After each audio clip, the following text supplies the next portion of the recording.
Praise the lord. హల్లెలూయా. సర్వోన్నతుడైన యేసుక్రీస్తు నామంలో మీకందరికీ మా హృదయపూర్వక వందనాలు తెలియజేస్తున్నాను. అభిషేక స్వరం అనే మా కార్యక్రమంకు మరొకసారి మిమ్మల్ని అందరినీ ప్రేమపూర్వకంగా ఆహ్వానిస్తూ ఉన్నాం. ప్రభునందు ప్రియులారా, మీ అందరూ బాగున్నారా? దేవుని కృపలో మీరు అనుదినము వర్ధిల్లాలి అని మీ అందరి కోసం ప్రార్థన చేస్తూ ఉన్నాం. ప్రియులారా, ప్రతిదినం ఈ కార్యక్రమంలో అందించబడుతున్న సందేశాలు మీరందరూ వీక్షిస్తూ ఆత్మీయంగా బలపరచబడుతున్నారని విశ్వసిస్తున్నాం. ప్రభు సన్నిధిలో మీ అందరి కోసం ప్రార్థన చేస్తున్నాం. ప్రియులారా, దినములు చెడ్డవి, సమయాన్ని పోనీయకుండా సద్వినియోగం చేసుకోమని దేవుని యొక్క వాక్యం మనల్ని హెచ్చరిస్తూ ఉంది. మీ సమయాన్ని మీరు జాగ్రత్తగా కాపాడుకోండి. దేవుని కొరకు మీరేమి చేయాలి అని ఆశపడుతున్నారో త్వరపడి చేయండి ప్రియులారా. ఎందుకంటే దినములు గడిచిపోతూ ఉన్నాయి. మనిషి ఆయుష్ త్వరగా గతించిపోతూ వెళ్తుంది. దేవుని రాకడ బహు సమీపముగా ఉన్నది. మన సమయాన్ని మనం సద్వినియోగం చేసుకోవాల్సిన వారమై ఉన్నాం. రక్షణ పొందాలని ఆశపడుతున్న వారు త్వరగా రక్షణ పొందండి. మారు మనసు పొందుటకై తీర్మానం చేసుకున్న వారు త్వరగా మీ తీర్మానంలో స్థిరపడండి. ప్రభు మీకు తోడున్నాడు. ప్రభు సమీపముగా ఉన్నాడు. ఆయన త్వరలో రాబోతూ ఉన్నాడు. బైబిల్లో మనకు అనేక సార్లు కనబడే ఒక మాట, ఇదిగో నేను త్వరగా వచ్చుచున్నాను. ఆయన వచ్చే ఈ సమయంలో, ఈ రాకడ సమయంలో మనం ఏం చేయాలి అంటే, ఆయన పరిశుద్ధుల ద్వారా అప్పగించిన ఆ బోధ, అపోస్తుల ద్వారా మనకి ఇవ్వబడిన ఆ బోధ ఖచ్చితమైన రీతిలో మనం జాగ్రత్తగా కాపాడుకోవలసిన వారమై ఉన్నాం. ఎందుకంటే అంత్య దినాల్లో దుర్బోధకులు అనేక మంది బయలుదేరారు. పరిశుద్ధాత్మ చేత మేము నింపబడ్డాం, పరిశుద్ధాత్మ చేత మేము కార్యాలు చేస్తున్నాం అని చెప్పుకుని మోసపుచ్చపరచబడే స్థితిలో అనేక మంది ఈ దినాల్లో బయలుదేరారు. ఇంకా చెప్పాలంటే యేసుప్రభువు వారు చెప్పారు, ఆయన రాకడకు ముందు అనేక మంది నేనే క్రీస్తును అని కూడా వస్తారట. కాబట్టి అద్భుతములు జరిగినంత మాత్రాన అది దేవుని ఆత్మ అని మీరు నమ్మద్దు. రెండవది, నేనే క్రీస్తును అని చెప్పినంత మాత్రాన మీరు నమ్మద్దు. ప్రభు రాకడకు ముందుగా ప్రభు ఇచ్చిన హెచ్చరికలు ఇవి. కాబట్టి ఈ దినాల్లో ప్రజలందరూ కూడా ఒక స్వస్థత జరిగితే, ఒక అద్భుతం జరిగితే ఇంకా ఈయనే గొప్ప దైవజనుడు అన్నట్లుగా పరుగెత్తుతున్నారు. గుంపులుగా పరుగెత్తుకుంటూ. దేవుడు నీకు చేయనని చెప్పారా? నువ్వు ప్రార్థన చేస్తే దేవుడు నీకెందుకు చేయరు? నువ్వెందుకు ఒక మనిషిని చూసి నీ మనస్సును దేవుని మీద నుండి తొలగించుకుంటున్నావు? బైబిల్ ఇర్మియా గ్రంథంలో రాయబడిన మాట ఏంటంటే, నరులను ఆధారం చేసుకుని యెహోవా మీద నుండి తన దృష్టిని తొలగించుకునేవాడంట శాపగ్రస్తుడట. నువ్వు ఒక దైవజనుడిని కూడా అక్కడ ఆధారం చేసుకోవడానికి వీల్లేదు. దేవుని వాక్యం హెచ్చరిస్తోంది మనల్ని. కాబట్టి ప్రియులారా, ఈ కడవరి దినములలో మనం బహు జాగ్రత్తగా మన విశ్వాసాన్ని కాపాడుకోవాలి. ప్రభువుతో మీ సంబంధాన్ని, మీ సహవాసాన్ని జాగ్రత్త చేసుకోవాలి.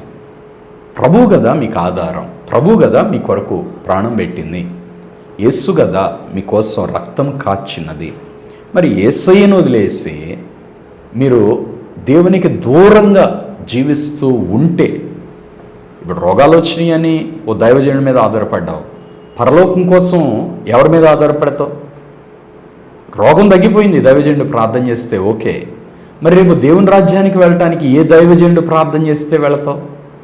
అసలు ఒక దైవజనుడు ప్రార్థన చేస్తే ఒక వ్యక్తి దేవుని రాజ్యం వెళతాడా? లేదు కదా. మరి ఒక వ్యక్తి దేవుని రాజ్యం చేరాలంటే ఏం చేయాలి? ఒకడు క్రొత్తగా జన్మిస్తే తప్ప అతడు దేవుని రాజ్యాన్ని చూడలేడు అని యేసుప్రభువు వారు చెప్పారు. క్రొత్త జన్మ అంటే మారు మనస్సు, పాపక్షమాపణ, రక్షణ, ఆనందం. ఈ అనుభవాలు వదిలేసారండి. ఇప్పుడు కొత్తగా వస్తున్న చాలామంది విశ్వాసం, ఈరోజు క్రొత్తగా యేసుప్రభుని నమ్ముకున్నాం, మందిరానికి వెళుతున్నాం అని చెప్పుకునే చాలామంది విశ్వాసులకి మారు మనసు అంటే ఏంటో అసలు తెలియదు. వాళ్ళకి తెలియదు అసలు. ఆ పదం ఎప్పుడు కూడా వాళ్ళు వినట్లేదు. ఈ దినాల్లో ఆ పదం అసలు అదృశ్యమైపోయింది సంఘం నుంచి. మీరు మారు మనసు పొందండి. ఎంతమంది దైవజనులు ఈ మాట చెప్పగలుగుతున్నారు? పాపమును విడిచిపెట్టాలి, పాప క్షమాపణ పొందాలి, నీ పాపముల విషయమే నువ్వు పశ్చాత్తాపడాలి, నువ్వు బాప్తిస్మం పొందాలి, నువ్వు ప్రభురాజ్యాన్ని కొరకై నిన్ను నీవు సిద్ధపరచుకోవాలి. ఇవి అపోస్తలులు వేసిన పునాది. వాటి మీద మనం కట్టబడాలి. ఆ బోధను మనం జాగ్రత్తగా కాపాడుకోవాలి. దానికోసం మనం పోరాడాలి ప్రియులారా. ఈరోజు యూదా పత్రికను గురించి మనం కొన్ని విషయాలు నేర్చుకుందాం ప్రియులారా. ఈ యూదా పత్రిక బైబిల్ గ్రంథంలో ప్రకటన గ్రంథమునకు ముందుగా వ్రాయబడినటువంటి పత్రిక. ఈ యూదా యేసుక్రీస్తు ప్రభు యొక్క స్వంత సహోదరుడు. అంటే మరియమ్మకు యేసు ప్రభు తర్వాత యోసేపు ద్వారా పిల్లలు పుట్టారు. యేసుక్రీస్తు ప్రభు అయితేనేమో పరిశుద్ధాత్మ ద్వారా జన్మించారు. మరియమ్మ కన్యకగా ఉన్నప్పుడు కన్యక గర్భమున పుట్టి రక్షకుడిగా, లోకరక్షకుడిగా, లోకమంతటి కోసం యేసు ప్రభువారు బలియాగం చేశారు. అయితే అప్పటికి మరియమ్మ యోసేపు అనే ఒక వ్యక్తికి ప్రదానం చేయబడింది. ఆ తరువాత మరియమ్మ యోసేపు ఇద్దరు భార్యాభర్తలుగా వారు పిల్లలను కన్నారు. ఆ కన్న పిల్లలలో యేసు ప్రభు తర్వాత పుట్టిన పిల్లలో ఈ యూదా అనే వ్యక్తి మరియమ్మకు పుట్టినటువంటి కుమారుడు. అంటే యేసు ప్రభు వారికి తమ్ముడు వరస అవుతారన్నమాట. యేసు ప్రభు తర్వాత కన్నటువంటి వ్యక్తి. అయితే యూదా ఈ పత్రికను రాసేటప్పుడు ఈ యూదా పత్రిక పరిచయాన్ని గురించి మీతో క్లుప్తంగా చెప్పి ముందుకు వెళ్తాను. విశ్వాసులమని చెప్పుకునే అబద్ధ బోధకుల గురించి హెచ్చరిస్తూ యూదా ఈ పత్రిక రాశాడు. ఇది ఈనాడు కాదు, ఆనాడు కూడా ఉంది. విశ్వాసులం అని చెప్పుకుంటున్నారు, సేవకులం అని చెప్పుకుంటున్నారు, కానీ అబద్ధ బోధకులు అబద్ధాన్ని ప్రచురం చేస్తున్నారు. దేవుని వలన విని, దేవుని వలన నేర్చుకొని, దేవుని మార్గంలో నడుస్తూ బోధించాలి బోధ. కానీ ఇప్పుడు ఈ అబద్ధ బోధకుల బోధ ఏంటంటే మనుషులను బట్టి బోధిస్తారు, మనుషుల ముఖ కవళికలను బట్టి బోధిస్తారు, మనుషుల ఇంట్రెస్ట్ని బట్టి బోధిస్తారు. మనుషులకు చరిత్ర ఇంట్రెస్ట్ అనుకోండి, ఇక వీళ్ళు ఎప్పుడు చరిత్రయే చెప్తారు. మనుషులకు జోకులు ఇంట్రెస్ట్ అనుకోండి, వీళ్ళు జోకులే చెప్తారు. మనుషులకు కల్పన కథలు ఇంట్రెస్ట్ అనుకోండి, వీళ్ళు దాన్ని చెప్పడానికి ట్రై చేస్తారు. ఏదో ఊహించి, ఏదో జరిగింది, ఏదో అని కల్పనా కథలే ఇవి చెప్పడానికి ట్రై చేస్తారు.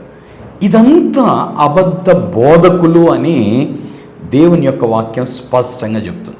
విశ్వాసులమని చెప్పుకునే అబద్ధ బోధకుల గురించి హెచ్చరిస్తూ యూదా రాసిన పత్రిక యూదా పత్రిక ప్రియులారా. అందుకే దీన్ని ప్రకటన గ్రంథానికి ముందు పెట్టాడు. మీరు జాగ్రత్త పడకపోతే దేవుని రాజ్యాన్ని పోగొట్టుకుంటారు అన్న హెచ్చరికతోటి ఇది ముందు పెట్టాడు. వీళ్ళు విశ్వాసులనే చెప్తారు, కానీ అబద్ధ బోధకులు. ఈ సమయంలో ప్రియులారా, విశ్వాసులుగా, దేవుని పిల్లలుగా, దేవుని రాకడ కొరకు ఎదురు చూస్తున్న వారుగా, దేవుని రాజ్యమునకు సిద్ధపడుతున్న వారుగా మనం చేయవలసిన ఒక పని ఏంటంటే, ఏది అబద్ధ బోధ, ఏది దేవుని వలన కలిగిన బోధ అనేది గుర్తుపట్టాలి. ఏది దేవుని ఆత్మ, ఏది దురాత్మ అనేది మనం గుర్తుపట్టాలి. ఈ రోజుల్లో భ్రమపరిచే ఆత్మ విపరీతంగా ఉంది. ఒకప్పుడు ఎవరో ఒక దైవజనుడు టచ్ అంటే పడిపోయేవాడు. అబ్బా, ఆయన పరిశుద్ధాత్మ శక్తి చేత నింపబడినవాడు అనుకునేవాడు. ఈ రోజుల్లో అందరూ టచ్ అని పడేస్తున్నారు. ఆ తర్వాత ఆ వ్యక్తుల జీవితాల్లో అటువంటి పరిశుద్ధాత్మ ఫలములు కనబట్టాలి. హృదయం కఠినమైపోతుంది, గర్విష్ఠులు అయిపోతున్నారు, మారు మనసు పొందని వారు అయిపోతున్నారు, ఆత్మీయ ఆసక్తి చచ్చిపోయిన వారు అయిపోతున్నారు, ప్రార్థన చేయటానికి చెయ్యి బుద్ధి కావట్లేదని చెప్తున్నారు, వాక్యం చదవటానికి చదువు బుద్ధి కావట్లేదని చెప్తున్నారు, మందిరానికి రాబుద్ధి కావట్లేదని చెప్తున్నారు. ఇంకా కొంతమంది అయితే దారుణంగా ఆత్మహత్య చేసుకోవాలనిపిస్తుంది మాకు అని కూడా చెప్తున్నారు. ఇప్పుడు వీరు పొందుకున్నది పరిశుద్ధాత్మ అని అందామా? పోనీ వీరు ఆసక్తి లేనివారు కాదు, ప్రార్థనాపరులు, బహుభక్తి కలిగిన వారు, నమ్మకస్తులే, ప్రార్థనాపరులే, ఎప్పుడు దేవుని వాక్యం అని ఆయా దైవజనుల వర్తమానాలు వింటూ ఉండేవారే. ఇంత వాక్యం విన్న వీళ్ళకి ఇప్పుడు ఎంత లోతైన ఆత్మీయ అనుభవాలు రావాలి.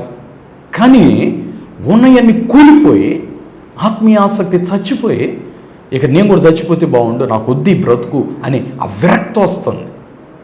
పరిశుద్ధాత్మ కార్యములకు పూర్తి వ్యతిరేక కార్యములు సైతాను పరిశుద్ధాత్మను పొందుకున్నామన్న ముసుగులో అటువంటి అబద్ధ బోధకుల ద్వారా ఈ దినములలో సంఘములో బహు ఎక్కువగా జరుగుతూ ఉన్నాయి.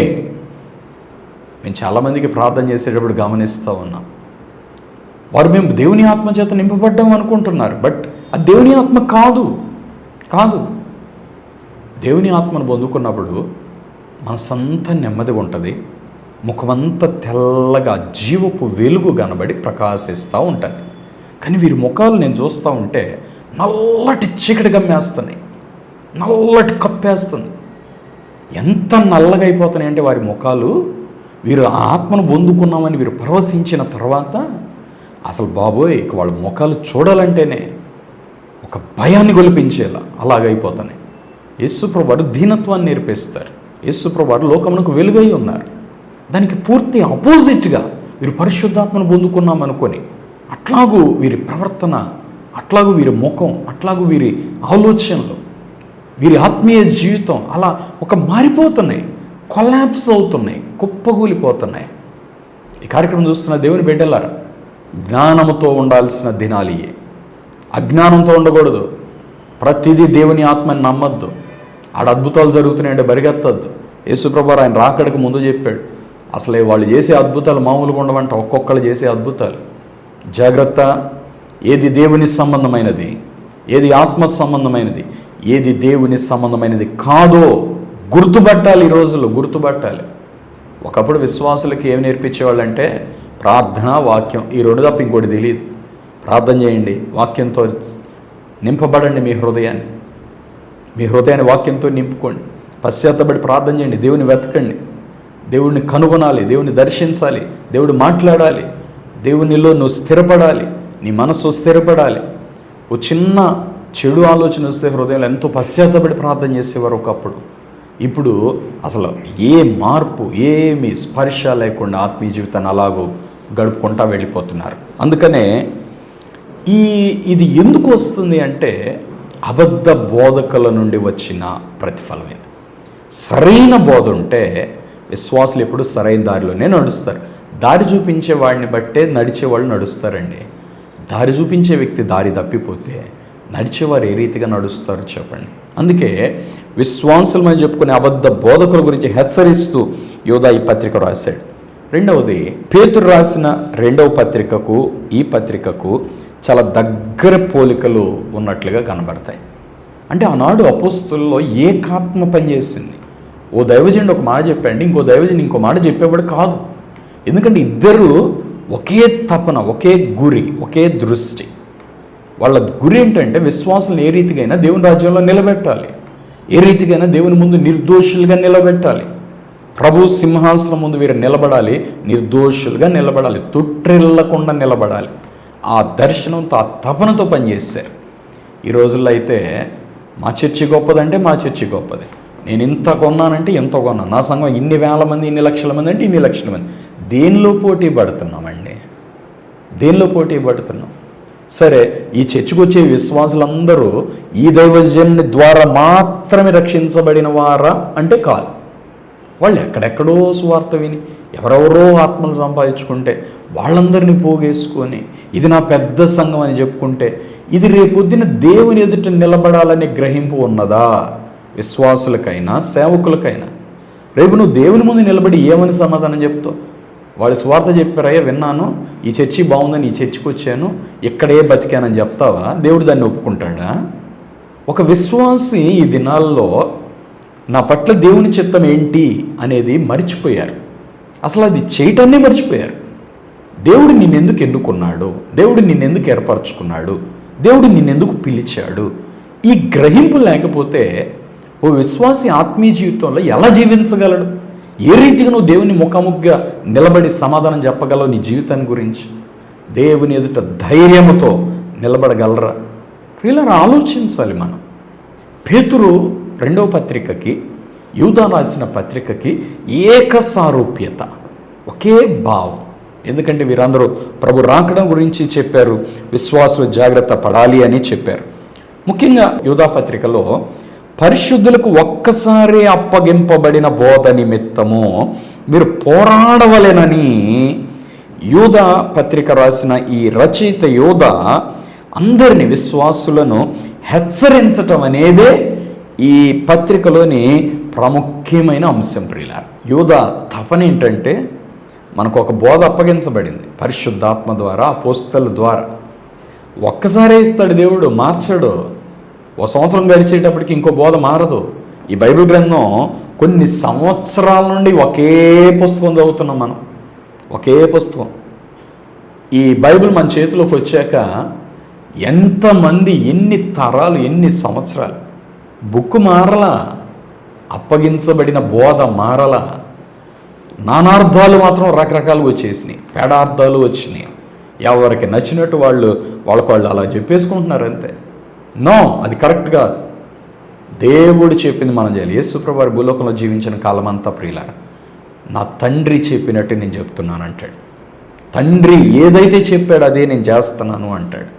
పరలోక ప్రార్థనలో కూడా అంటాడు, పరలోకమందు నీ చిత్తం ఎలాగో నెరవేర్చున్నదో భూలోకమందు కూడా నీ చిత్తం అలాగూ నెరవేరాలి.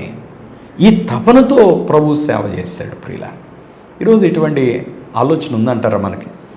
ఒక సూటి అయిన ప్రశ్న అడుగుతాను, ఎంతమంది దైవజనులు లేక ఎంతమంది విశ్వాసులు నా పట్ల నేను దేవుని చిత్తమును నేను చెయ్యగలుగుతున్నాను అని గుండె మీద చేసుకొని ధైర్యంగా చెప్పగలరా? చెప్పండి.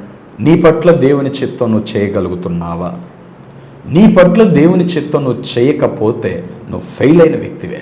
రేపు దేవుని ఎదుట నువ్వు ధైర్యంగా నిలబడలేవు అంతే. ప్రియులారా, జీవితాన్ని దేవుని చిత్తానుసారంగా జీవించుట కొరకు తీర్మానంతో సరి చేసుకొని మనం జీవించాలి. పరిశుద్ధులకు ఒక్కసారి అప్పగించబడిన ఆ బోధ నిమిత్తమై పోరాడుతూ ఉన్నదే ఈ యూదా పత్రిక. ప్రియులారా, తర్వాత ఈ యూదా పత్రికలో అబద్ధ బోధకుల నడవడి ఏంటి, వాళ్ళ బోధ ఏంటి, తర్వాత అలాంటి బోధకు వచ్చే శిక్ష ఏంటి, ఇది కూడా తేటగా వ్రాయబడుతుంది అనమాట. 3వ వచనం నుండి 16వ వచనం వరకు యూదా పత్రికలో మనకు అవి కనబడుతూ ఉంటాయి. తర్వాత విశ్వాసాన్ని ఎలా కాపాడుకోవాలి అనే ఆ హితబోధ కూడా మనకి 17వ వచనం నుండి 23వ వచనం వరకు కనబడుతూ ఉంటుంది. అలాగే 24, 25 వచనాల్లో ఆశీర్వచనం కనబడుతూ ఉంటుంది. ఇది యూదా పత్రిక యొక్క పరిచయమై ఉన్నది. ప్రియులారా, యూదా పత్రిక ధ్యానించబోతున్నాం. ప్రియులారా, ఒక్కొక్క అధ్యాయం ఒక్కొక్క వచనం మనం ధ్యానిద్దాం. మొదటి వచనం, యేసుక్రీస్తు దాసుడును యాకోబు సహోదరుడునైన యూదా, తండ్రి అయిన దేవుని యందు ప్రేమింపబడి యేసుక్రీస్తునందు భద్రము చేయబడి పిలువబడిన వారికి శుభమని చెప్పి వ్రాయినది. ప్రియులారా, ఈ పత్రిక రాసిన యూదా చాలా ప్రాముఖ్యమైన విషయాలు మొదటి వచనంలోనే వ్రాస్తున్నాడు. మొదటిగా యేసుక్రీస్తు దాసుడును అంటాడు. యేసుక్రీస్తు తమ్ముడును అని చెప్పుకోలేదు. యోగ్యతలు చెప్పుకోవడానికి ఇష్టపడని ఆ దీనత్వం ఆత్మీయ జీవితంలో వారు కలిగి ఉన్నారు. ఈ దినాల్లో చిన్నదాన్ని కూడా గొప్పగా చెప్పుకుంటున్నారు. గొప్పదాన్ని కూడా అసలు ఇది నేనేమీ చేసినది కాదు అనుకుంటున్నది ఆనాటి ఆత్మీయ జీవితం. ప్రియులారా, తగ్గింపుకి లేక దీనత్వానికి, జీవపు డంబము అనేదానికి, ఈ రెంటికి వ్యత్యాసాన్ని మీరు ఆలోచిస్తే, తగ్గింపు ఎప్పుడు కూడా నేనేం చేశాను, నేనే పాటోడిని అంటది. జీవపు డంబం ఎప్పుడు కూడా ఎగిరిపడుతూ ఉంటుంది. అందరికంటే అది జీవపు డంబం, అది కరెక్ట్ అయినది కాదు. ప్రియుల, మనం తగ్గించుకున్నప్పుడు మనం హెచ్చించబడతాం, మనల్ని మనం హెచ్చించుకున్నప్పుడు మనం తగ్గించబడతాం.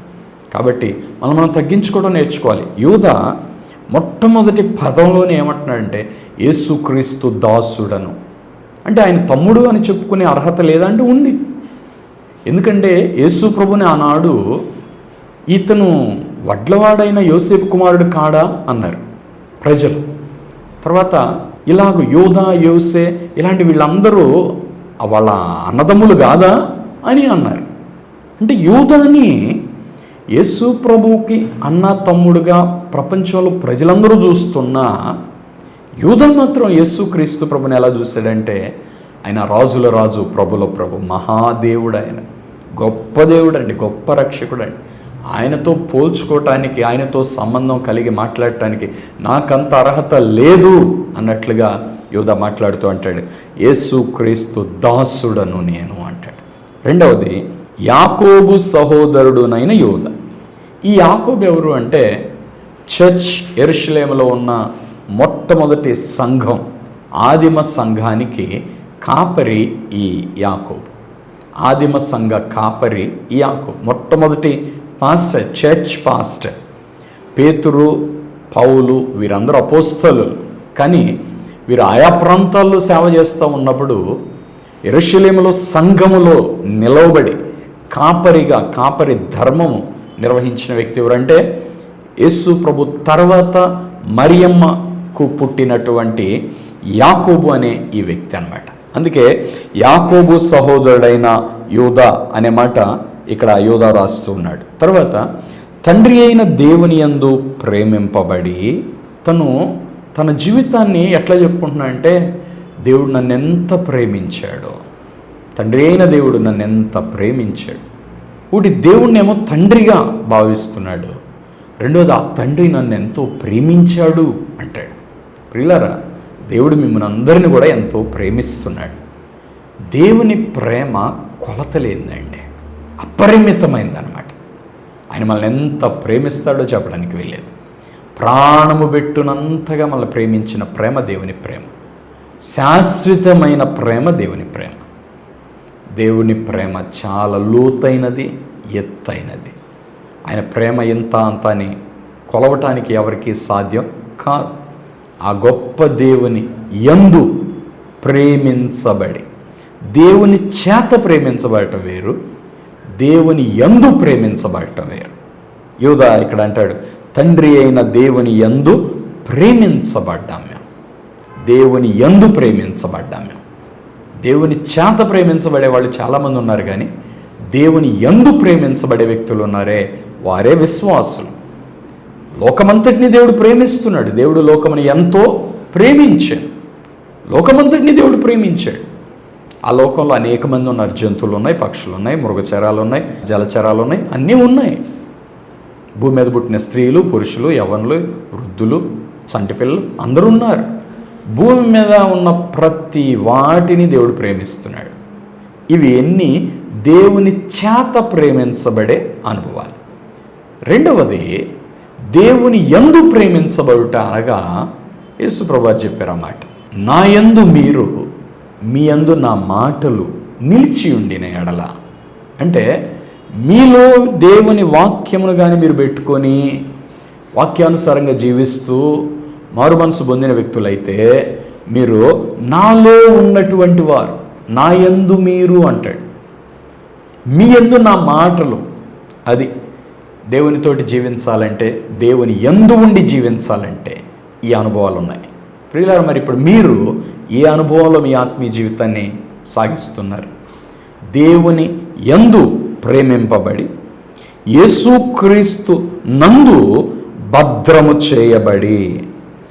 దేవుని యందు ప్రేమించబడిన వ్యక్తికి యేసుక్రీస్తు నందు భద్రం కలుగుతుంది, కాపాడబడతాడు. యేసుక్రీస్తు ప్రభువు మనల్ని ఎంతో ప్రేమించే దేవుడు. ప్రియులారా, ఇక్కడ దేవుని యందు ప్రేమించబడి అనే దానికి మరొక తర్జుమాలో ఏమని రాయబడిందంటే, తండ్రి అయిన దేవుని వలన మీరు పవిత్రులయ్యారు అంటాడు. అంటే దేవుని చేత ప్రేమించబడే వారందరిలో పాపాత్ములు కూడా ఉండొచ్చు, కానీ దేవుని యందు ప్రేమించబడిన వారందరూ కూడా పవిత్రులైన వారే. ఇప్పుడు దేవుడు పరిశుద్ధులై ఉన్నాడు కాబట్టి మీరు పరిశుద్ధులై ఉండండి అన్నాడు. మీరు ఎప్పుడైతే పరిశుద్ధులై ఉంటారో దేవుడు అంట మిమ్మల్ని తన ఒడిలో కూర్చోబెట్టుకుంటాడు, ఆయన మిమ్మల్ని ఎత్తుకుంటాడు. అందుకే జయించు అని నేను నాతో పాటు నా సింహాసనం మందు కూర్చుని పెట్టుకుంటాను అన్నాడు. జయించలేక ఓడిపోతే సింహాసనాన్ని పోగొట్టుకుంటాం, ఆయన ఒడిలో కూర్చునే భాగ్యాన్ని పోగొట్టుకుంటాం. కాబట్టి దేవుని యందు ప్రేమించబడి అనే దానికి మరొక తర్జుమాలో రాయబడిన మాట, దేవుని వలన వారు పవిత్రులై ప్రేమించబడ్డారు అని. తర్వాత యేసుక్రీస్తు నందు భద్రమ చేయబడి, అంటే యేసుక్రీస్తు ప్రభువున అటువంటి వారందరూ కాపాడబడుతూ ఉన్నారు. ప్రియులారా, దేవుని కాపుదల నీకు కావాలంటే నువ్వు దేవుని యందు భద్రపరచబడే వ్యక్తిగా, దేవుని యందు పవిత్రపరచబడే వ్యక్తిగా ఉండాలి. కొన్నిసార్లు కొంతమంది అంటారు, కష్టాలు నష్టాలు కలిగినప్పుడు, దేవుడా మమ్మల్ని ఎందుకు కాపాడలేదు, మమ్మల్ని ఎందుకు పట్టించుకోలేదు, మమ్మల్ని ఎందుకు వదిలేసావు? దేవుడు నిన్ను వదిలేయటానికి ముందు నువ్వు దేవుణ్ణి వదిలేసావుగా. నువ్వు దేవుని పట్టించుకుని ఉంటే దేవుడు నిన్ను పట్టించుకునేవాడు. నువ్వు దేవుని వదిలేసావు కాబట్టి దేవుని చేత కాపాడబడని స్థితికి అంత దూరం నువ్వయ్యావు. ఏమంటే తండ్రి కుమారుని దూరం చేశాడా? కుమారుడు దూరం అయ్యాడా? తప్పిపోయిన కుమారుడు దూరం అయ్యాడు. తండ్రి దగ్గరకు వచ్చినప్పుడు అన్నీ ఇచ్చాడు, తండ్రికి దూరం అయినప్పుడు అన్నీ పోగొట్టుకున్నాడు. మానవ జీవితం అంతేనండి. దేవుని దగ్గర నువ్వు ఉంటే దేవుని చేత కాపాడబడతావు. దేవుని దగ్గర నువ్వు ఉంటే దేవుడు నీకు ఏ కార్యమైనా చేస్తాడు. నువ్వు దేవునికి దూరం అయిపోతే నీకు కలిగినవన్నీ నువ్వు పోగొట్టుకుంటావు. కాబట్టి ప్రియులారా, మనము దేవుని యందు ప్రేమించబడేవారిగా, దేవుని ద్వారా పవిత్రపరచబడేవారిగా, యేసుక్రీస్తునందు భద్రము చేయబడి కాపాడబడేవారుగా మనం ఉండాలి ప్రియులారా. తర్వాత ఇక్కడ ఇంకొక మాట ఏమంటాడంటే, పిలువబడిన వారికి అంటాడు. ఒక్కొక్క మెట్టు ఒక్కొక్క ప్రాముఖ్యమైనవిగా ఉన్నాయి. దేవుడు అందరినీ పిలవాల, కానీ కొంతమందిని పిలిచాడు. పిలిచిన వారిలో కూడా అంట కొంతమందిని ఎన్నుకున్నాడట, కొంతమందిని ఏర్పరచుకున్నాడట. అది చాలా ప్రత్యేకమైన అనుభవం ప్రియులారా. దేవుని చేత పిలువబడాలి అంటే అంట ముందుగా దేవుని చేత నిర్ణయించబడాలట. రోమీయులకు రాసిన పత్రిక 8వ అధ్యాయంలో 29-30 వచనాలు. ఎందుకనగా తన కుమారుడు అనేక సహోదరులలో జ్యేష్ఠుడగునట్లు దేవుడు ఎవరిని ముందు ఎరిగెనో వారు తన కుమారునితో సారూప్యం గలవారవుటకు వారిని ముందుగా నిర్ణయించెను. దేవుడు ముందు ఎరిగిన వారు అంటే దేవుని చేత తెలియబడిన వారు, తర్వాత దేవుని చేత నిర్ణయించబడిన వారు. ఆ తర్వాత కూడా చూడండి, ఎవరిని ముందుగా నిర్ణయించెనో వారిని పిలిచెను, ఎవరిని పిలిచిన వారిని నీతిమంతులుగా తీర్చెను, ఎవరిని నీతిమంతులుగా తీర్చెనో వారిని మహిమపరచెను. ఇక్కడ మొత్తం 6 అనుభవాలు ఉన్నాయి. దేవుడు ముందుగా ఎరిగిన వారు, తర్వాత దేవుని కుమారునితో సారూప్యం గలవారవుటకు వారిని ముందుగా నిర్ణయించబడిన వారు, నిర్ణయించిన వారిలో నుండి పిలువబడిన వారు, పిలిచిన వారిలో నుండి నీతిమంతులుగా తీర్చబడిన వారు, నీతిమంతులుగా తీర్చబడిన వారిలో నుండి మహిమపరచబడిన వారు. కాబట్టి ప్రియులారా, దేవుని పిలుపు ఎంత గొప్పదో మనం అర్థం చేసుకోవచ్చు. యేసుక్రీస్తునందు భద్రము చేయబడి పిలువబడిన వారికి శుభము అని చెప్పి వ్రాయినది.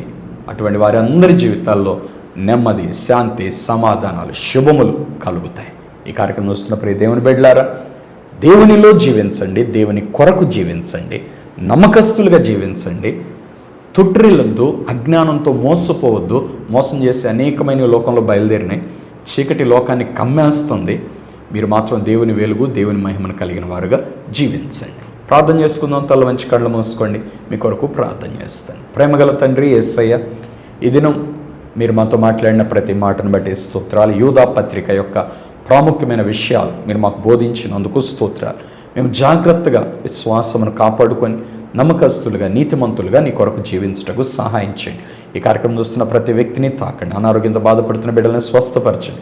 మరి ముఖ్యంగా నాయన మారు మనస్సు, పాపక్షమాపణ, రక్షణ, ఈ అనుభవాలు పునాదులుగా ప్రతి విశ్వాసి ఆత్మీయ జీవితం జీవించటకు కృప దయచేయండి. నీ బిడ్డలందరినీ చేతులకు అప్పగిస్తున్నాను.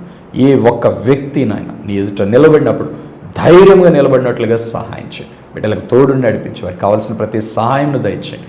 భూలోకంలో ఉన్న ప్రతి కష్టం, వ్యాధి, బాధలు, సమస్యల నుండి విడిపించండి. మీ దీవెన బిడ్డలకు దయచేయండి. ఇప్పుడే నీ హస్తము చాపి నీ బిడ్డలను పవిత్రపరచి మీ చేత ప్రేమించబడి, మీ యందు నిర్ణయించబడి, నీలో నిలిచి ఫలించేవారిగా బిడ్డలను చేయండి. ఆశీర్వదించుమని యేసు నామంలో ప్రార్థిస్తున్నాను తండ్రి, ఆమేన్. ప్రియులారా, ఈరోజు వర్తమానం ద్వారా మీరు దీవించబడ్డారని నమ్ముతున్నాను. మీరు పొందిన మేలు మీ ఆత్మీయ వాళ్ళు తప్పకుండా మాకు తెలియపరచండి. దేవుడు మీ అందరిని దీవించును గాక. God bless you. ఆమేన్. మీ ప్రేమపూర్వక కానుకలు చెక్ ద్వారా, లేక డీడీ ద్వారా, లేక ఆన్లైన్ ట్రాన్స్ఫర్ ద్వారా మాకు పంపించుటకై మా account number 115894442996, state bank of India, IFSC code SBIN 002123 అలాగే మీ ప్రేమపూర్వక కానుకలు గూగుల్ పే ద్వారా, ఫోన్ పే ద్వారా, అలాగే పేటిఎం ద్వారా కూడా మాకు పంపించవచ్చును.